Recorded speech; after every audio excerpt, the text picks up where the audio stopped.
All right, what happens when your motivation to stay sober sucks, when you just can't maintain that motivation into the long term? And one of the things is that everyone's motivation sucks in the beginning. You've got this ambivalence about it. There's an internal conflict. It's what is the nature of the cravings. It's what's the nature of all the self-talk that you have, when you're saying to yourself, yeah, I can't do this, or one drink won't matter, or I'll do it next week, or when you allow that inner dialogue to overtake you.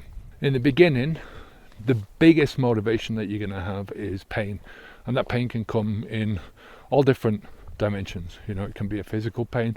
You've got pain in your liver. It can be a mental pain. It's usually mental pain, or it's usually a large proportion of mental pain. Even the pain in your liver has a big mental component to it. You're not going to do anything about the mental pain unless you associate that with something that's bad.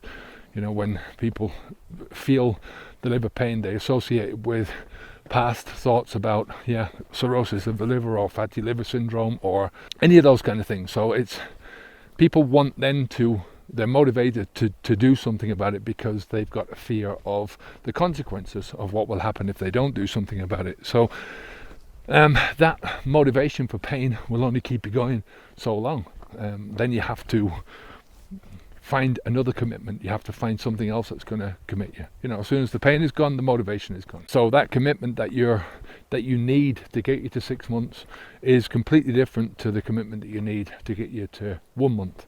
The commitment that you need to get you to a year or to 10 years is completely different. And it's not the same in the sense of, by the time you get to 10 years, you don't need commitment to not drink alcohol anymore. Especially if you've done this the right way in the beginning. If you've gone beyond sober, you don't need that commitment. You don't need the commitment to stay sober.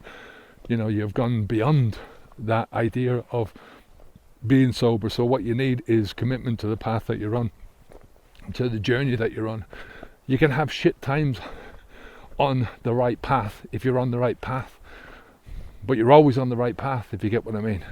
Regardless of if you have failures on that path, you're always on that right path because it's leading you somewhere where you want to go. So one of the problems of commitment that you're always going to find in the beginning of any of these new journeys is a lack of experience.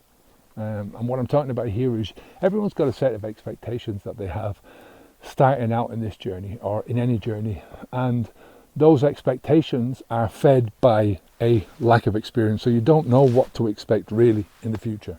You have no idea of what it's like to live a life without alcohol, to solve problems without alcohol, to socialize without alcohol, to do all these things that you were relying on alcohol before, and you've got no alcohol to fall back on as a crutch when things start to get overwhelming. So it's those kind of things that drive you along with the fear, or drive the fear along with you. And your expectations are going to change, from 1 week to another. Week 1 is not the same as week 2. Week 2 is not the same as week 3. And as you go throughout the first year of not drinking alcohol, you're going to notice that the weeks are once you get to 6 months, it's going to be completely different. What you expected of yourself, completely different to what you expected on day 1. It's one of the reasons why I always judge my progress by what I expect of myself moving forwards. All right. So as far as your commitment is concerned, you'll get there if you use the right techniques to do it. Right. This is not about just thinking in the short term. It's about thinking in the long term as well. One of the techniques that we use in Habits V2 is called commitment bridging. And that's basically you have a commitment, a level of commitment that you follow for a certain amount of time. So you use your pain in the beginning and you commit to a certain amount of days. And then you cross that bridge, and then you start on a different commitment bridge, and you start on a different motivation to carry you across the next bridge. And then you go across the next bridge and the next bridge and the next bridge, and each bridge has got a different commitment and a different motivation. They can be a very similar commitment, but they're different because they're taking you to a different place. And the next thing is just to control your narratives. Control that inner voice, because that's the thing that's going to fuck you up every single time. You telling yourself that you can't do this, you giving yourself and filling yourself full of shit. If you want to find out what the biggest enemy of any journey, any big change that you're going to make in your life, it's you yourself and the stories that you tell yourself. You have to live with yourself every day. So what should you commit to? What is it that you should commit to in the short term? At least, first thing, commit to not putting the alcohol into your mouth. Simple and easy. Commit to time, just commit to say to yourself, well, for the next week I'm not going to put the alcohol into my mouth. For the next 28 days I'm not going to put alcohol into your mouth. And just gradually extend your motivational commitment from there, gradually extend that bridging. And overall, in the long term, you have to commit to mindset change, to changing those mindsets from short-term thinking, from instant gratification, into long-term thinking, into goal orientation, into trying to change the way that you look at yourself in this world, trying to change the way that you look at your problem solving, your socializing, all of those other kind of things. If you do that, it'll really help you.